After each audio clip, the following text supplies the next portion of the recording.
Vin Robinson coming back to you from the River Osborne Community Center, better known to me as The Rock.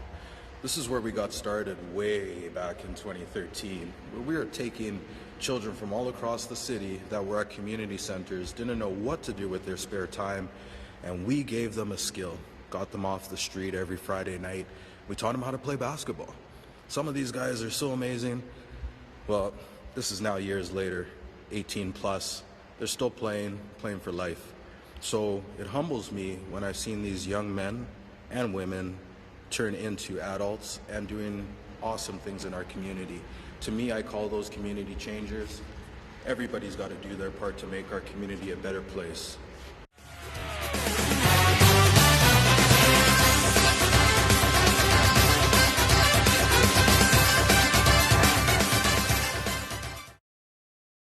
You're watching the Coast to Coast Sports Show.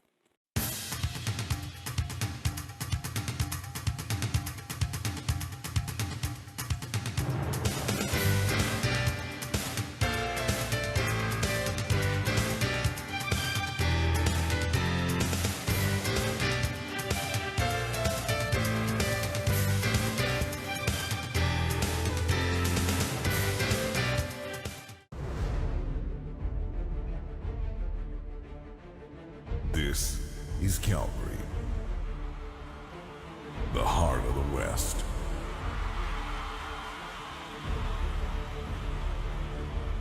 Home to hard-working, blue-collar people who don't know the meaning of the word defeat. Welcome to Dakota Premier Fight Night. Under the Dakota lights, lives will change. Futures will be forged. Every second and every decision will matter. This is Calgary. This is the battlefield. This is Dakota. In the Holiday Inn blue corner, he's 32 years old, making his professional debut. He's at 6 feet, 2 inches tall, and weighed in at 198 and 1/2 pounds. Fighting out of Elite in Winnipeg, please welcome Raleigh Rocky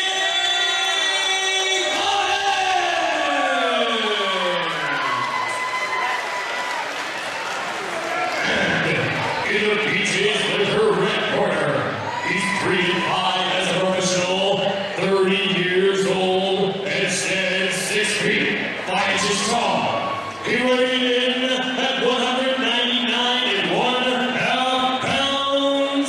Fighting out of Gateway MMA from Surrey, British Columbia, please welcome Reggie Taylor.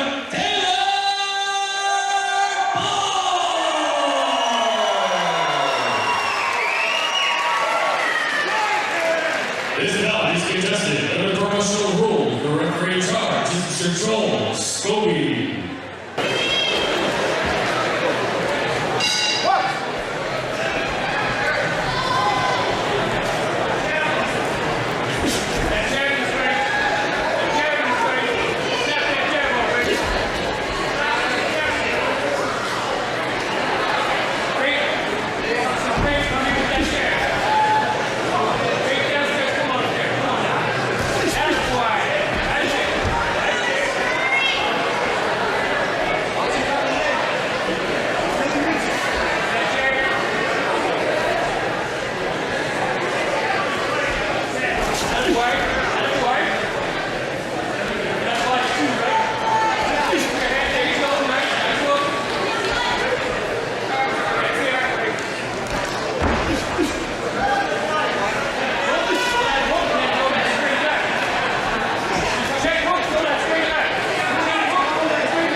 one, down the pipe. Hands up. 1, 2, 1, you. 1, 2, 3. That's work. Work that body. Work that body. That's okay. That's okay. Work that body. 1, 2, 1, 4. Yes, that's it. 1, 2, 1. Yes, nice. Double it up. Double it up, Dave.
decision is in.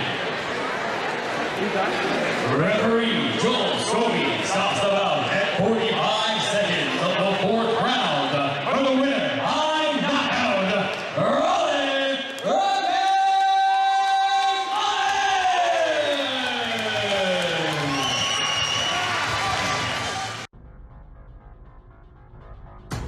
Today's program brought to you by Eliminator RC. Proud to be part of your community.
We're here with Jason Sweet from Heights Archery. Jason, people that want to get involved into shooting, what would you say to them to get them active and get them out and trying something new? Archery is truly a sport for anyone. Equipment can be sized up to any individual, from kids as young as 4 up to people well into their senior years. Just find a local club or a local range in your area, ask about archery lessons. Lots of them will have lots of equipment for you. It's not a very expensive sport to get started into, so just get out there and shoot.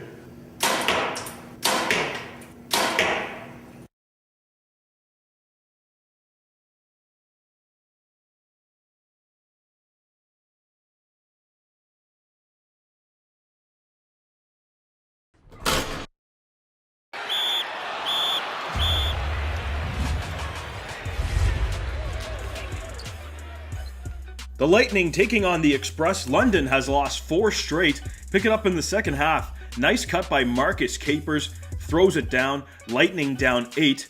And later, Quinnell Brown blows by his defender. Gets it to drop. That puts Windsor up 19. But London not going away. Capers intercepts the pass, then throws it down in transition. That cuts it to single digits. Now just a 1-point game, Cameron Forte scores off the putback. He had 25 in his Lightning debut. That gives them the lead. And with time winding down, AJ Gaines goes hard off his defender, drives and lays it in. Gaines with 30 off the bench as the Lightning rally from down 19 to snap their 4-game losing skid. The Island Storm taking on the St. John's Edge, and boy was this a good one. Second quarter, Lillard is going to square up for 3. It's good. Storm built a big lead early. Edge come right back. How about Edwards finishes inside with a 360 dunk? Still in the second, Cadogan races down the floor, then finds Edwards for 3. Splash. Fourth quarter now, and Edge down 2 until Richardson ties it up with a nice baseline move. He had 17 points in this game. Then Richardson is going to find his good buddy Ashalou, who does the rest. Ashalou with another Ash Bash! Edge up 1 now, 36 seconds left. Storm trying to take the lead. Shot is no good. Rebound goes to Lillard, but he is rejected by Richardson. What a game-saving block right there. The Edge win a wild one, 101-95, the final. On February 23rd, Canadian basketball legend and Newfoundland's finest, Carl English, will call it a career and retire. Log on to nblclive.ca and subscribe to catch all the festivities. Titans Hurricanes, KW and Halifax for the start of a 4-game Atlantic Division road trip. Halifax's all-time leading scorer Antoine Mason comes out hot, knocks down the triple, then draws the contact on Jarrett Nickens for the and 1. Then the reserves emerge for the Canes. Chris Johnson hits a 3, and just before the end of the queue, Marquise Clayton takes the rock away from Akeem Scott and alertly headmans the ball to Jordan Washington to beat the buzzer. Canes up 8 after 1. Scary moment in the second. Mason goes down with an apparent right ankle injury. He would hobble off. The Titans would respond.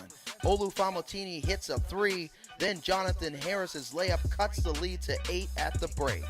Hop over to the fourth, and this one got wild. Ed Horton, who struggled in the first half, drives the lane and gets the and 1, cuts the lead to a 1-possession game. Horton answers again, hits from downtown to give the Titans their first lead since the 7:57 mark of the first quarter. Horton wouldn't give in to losing and hits another dagger to tie it back up.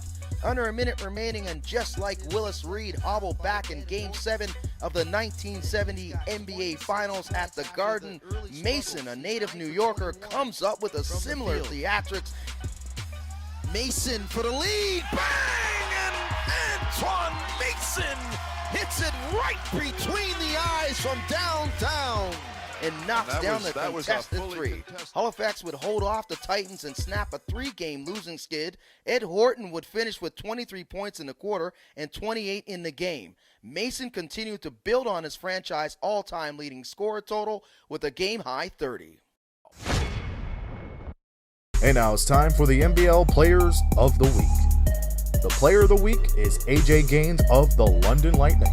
With 2 victories for the Bolts this past week, AJ averaged a double-double, 27.5 points and 10.5 rebounds per game. And in addition to that, he averaged 54% from the field.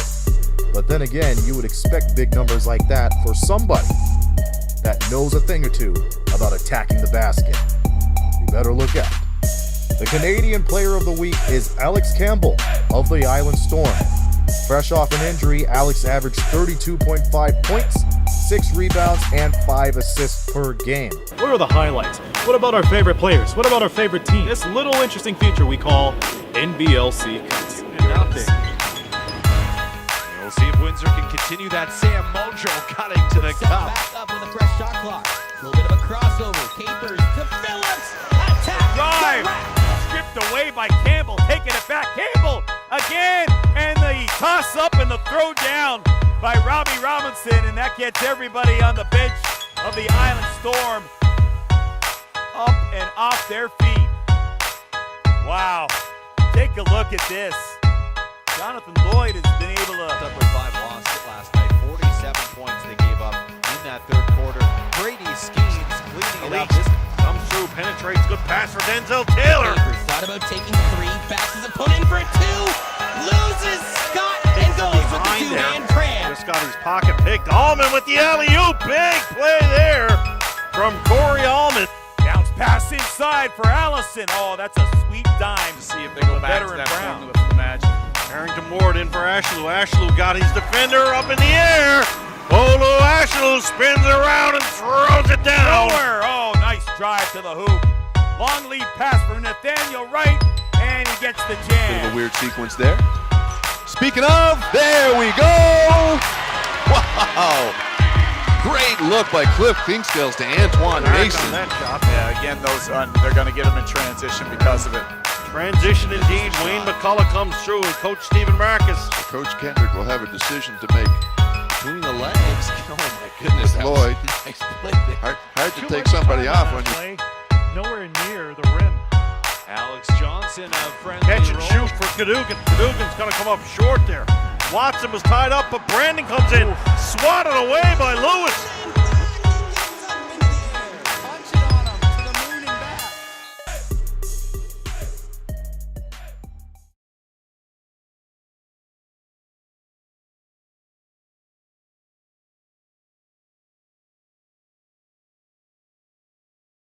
Let's get to the action. You know, hey, grade 5 education will get you a job as a color man on AWE. Apparently. Now here we go, lock up to the corner. And once again, a feeling out process. Like you said, a lot of these matchups, first time for both, combatants. If Spider's anything like NWA president Ernie Todd, he's a cheap shot artist. So, hey, he backed away cleanly. Nice job, champ. I don't know. Ernie likes to claim racism. Spider doesn't seem like the kind of guy to do that. He likes to be the kind of guy to get in the ring and mean business. I really think Ernie should lay off claims of impropriety. The fact remains that he was inept as the NWA president. He knew he wasn't going to get voted back in, and that's controversy I don't really like to talk about, but it needs to be talked about because it's one of the hottest topics in the wrestling world right now. Listen, bringing Spider into the corner now. Shane Rogers going for the count. Actually, Shane, interestingly, is the son of Kenny Rogers, the senior referee and senior bingo caller in AWE.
You dunk off the wall and then you shoot it into the net up there.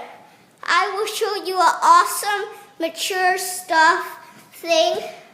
But first, you need your ingredients. Your ball, your body, and your hand. So, if you could just... And you will see me do, shoot. That was it. Now you're gonna get the big cheat. That's right. You've been working out all week, eating right. But today is your day. A day for a cheat meal. What will you indulge in? Simply log on to coasttocoastsports.net under Contact Us tab to book.